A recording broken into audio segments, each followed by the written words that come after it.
plutôt pas mal ce petit Avata 2, hein? J'espère que cette petite intro vous a plu. D'ailleurs, dites-moi ce que vous avez pensé de la musique dans les commentaires.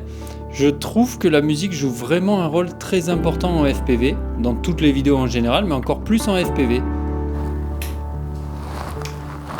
Bon, donc aujourd'hui, on est à la montagne Sainte-Victoire, près d'Aix-en-Provence. C'est un super spot bien connu pour le drone et notamment le FPV parce que vous pouvez faire des lignes de fou furieux comme vous avez vu et surtout des gros dives.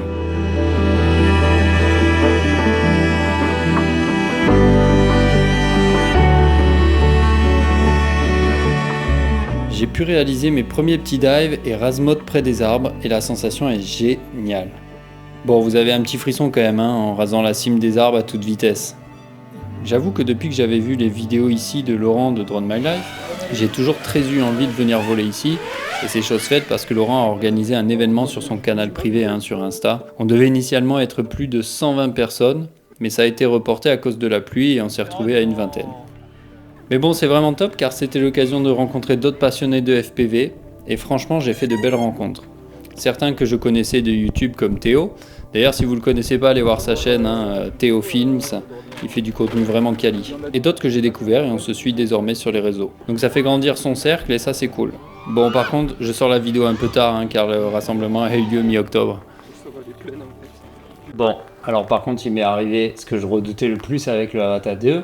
C'est le problème du yaw tumble, donc je sais pas si vous en avez entendu parler, c'était déjà le cas sur le Avata 1. Ça avait été corrigé avec une mise à jour, mais visiblement c'est toujours le cas sur le Avata 2. En gros, le problème vient du fait que si vous faites un virage trop prononcé et trop rapide, trop brusque, et en fait votre drone va se retrouver dans son propre sillage et il va décrocher comme vous pouvez le voir sur ce passage où je me suis fait une belle frayeur, mais bon j'aurais pu le rattraper à temps, heureusement parce que j'étais un petit peu en hauteur, mais je sais pas si j'aurais réussi à le rattraper dans d'autres circonstances. Bref, donc du coup, j'essaie d'être très smooth maintenant à chacun de mes vols avec le Avata 2, sur chacun de mes virages. Faut garder ça en tête, c'est sûr, c'est un peu contraignant, donc je vous suggère d'en faire autant si vous avez le Avata 2, pensez-y. Bref, cette journée était sous le signe du partage et de la découverte, et on a pu voir les freestylers se faire plaisir, ou les racers se livrer à des petites courses entre eux, et c'était super cool à voir.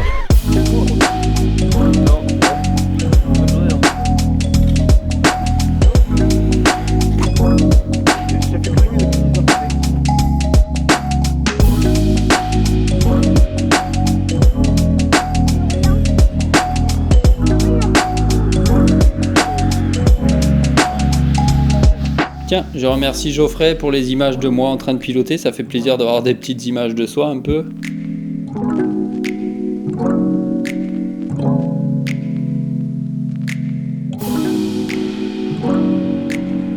Bon, et Laurent qui nous a tous impressionnés avec ses dives en direct, avec le retour vidéo. Et j'avoue que j'aurais bien aimé le faire aussi, mais j'avoue aussi que pour une première, j'ai pas osé. Ouais.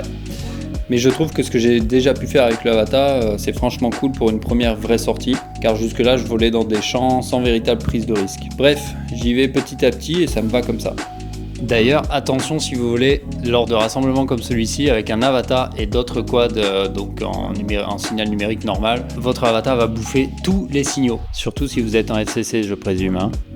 Bon, j'avais pourtant prévenu qu'il fallait pas voler en même temps que moi pendant mon vol, mais certains ont voulu quand même tenter le diable et je crois qu'ils se sont fait une grosse frayeur, hein Paolo?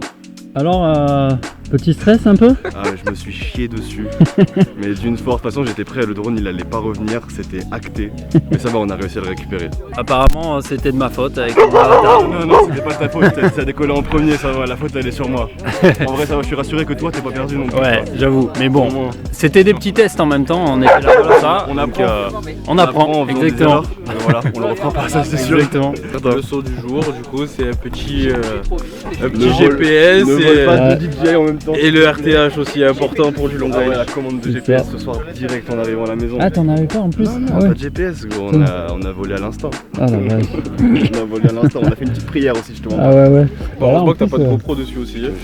Bref, voilà les amis pour cette journée entre passionnés, c'était franchement excellent. Donc merci à Laurent pour l'initiative et j'espère franchement qu'il y en aura d'autres à l'avenir, car ça devait être initialement un plus gros événement, hein. On était 120 personnes prévues la première fois, sauf qu'il a plu, etc. Donc ça a été repoussé, on s'est retrouvé à une vingtaine. Il devait même y avoir la caméra embarquée qui devait être présente pour présenter du matos, tester du matos, poser des questions, etc.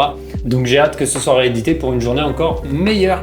Sur ce, je vous laisse avec mes vols avec le Mavic Air 3 que j'ai fait à la toute fin de journée, donc avec une superbe lumière, et je vous dis à très vite.